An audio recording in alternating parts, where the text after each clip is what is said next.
မင်္ဂလာပါညီမလေးသူမြတ်မွေဟိုပါပေါ့နော်ညီမလေးဒီနေ့ဘွဲယူတဲ့နေ့ပေါ့နော်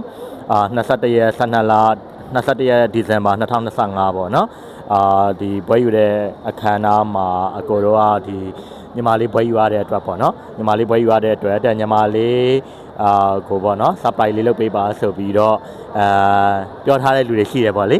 ပြောထားတဲ့လူတွေရှိတဲ့အတွက်ကြောင့်အကိုတို့ကရောက်လာပြီးတော့လုပ်ပေးရတာပါအဲ့တော့အခုပထမဆုံးအနေနဲ့ပေါ့နော်ညီမလေးအနေနဲ့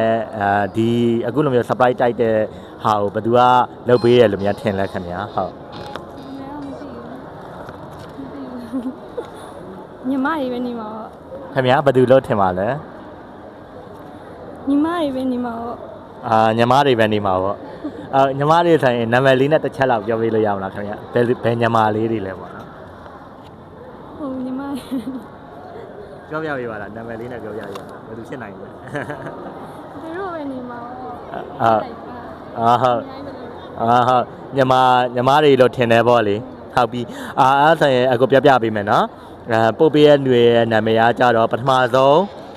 ပေါ့နော်ပထမဆုံးဦးအောင်ကျော်စောဟုတ်ဦးအောင်ကျော်စောဒုတိယကြတော့မကြီးချိုနိုင်တဲ့ပြီးတော့မနှင်းယူဝေတဲ့ပြီးတော့မောင်စရာမင်းကျော်တဲ့ဟုတ်အဲ့လေးယောက်ကပို့ပေးတာပါခင်ဗျာဟုတ်ပြီးတော့ပေါ့နော်အခုလိုမျိုးဒီငွေသားပန်းစည်းလေးကိုပေါ့နော်လက်ခံရရှိတဲ့အနေနဲ့ညီမလေးအနေနဲ့ရောဘယ်လိုမျိုးခံစားရပါလဲခင်ဗျာမထင်တော့ဘူးလေအဲ့လိုမျိုးရမထင်တော့ဘူးပြောပြတတ်တော့ဟုတ်ပြောရလားခင်ဗျဟုတ်ပြောပါရဲ့ဟုတ်ကဲ့ပါဟိုပါပေါ့နော်သူတို့တွေအားလုံးကလည်းညီမလေးရဲ့ဒီအောင်မြင်မှုအတွက်ကိုတဲ့ပျော်ပါတယ်တဲ့ဂုဏ်လည်းယူပါတယ်ပေါ့နော်အဲ့လိုမျိုးပြောထားပါတယ်ခင်ဗျာဟုတ်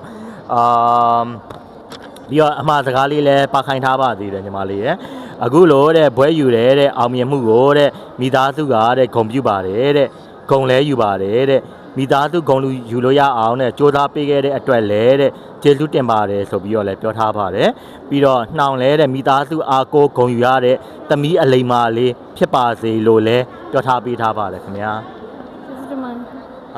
ဟုတ်ကဲ့အခုအဲ့ဒါဆိုရပါတော့အခုတို့ဒီကင်းချော်မုတ်တိုက်ဝိုင်းတော်သားတွေကလည်းပေါ့နော်ထပ်လောင်းပြီးတော့ညီမလေးအတွက်ပေါ့နော်စွမွန်ကောင်းလေးတွေထပ်ပြီးတော့တောင်းမရပါစေခင်ဗျာ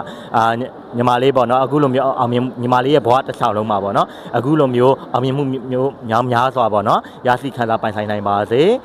ပြီးတော့မိသားစုကနောက်မှာလို့ပေါ့နော်ဟိုမိသားစုကဆူတောင်းပေးထားတဲ့အတိုင်းပဲမိသားစုအားကိုးရတယ်ပေါ့နော်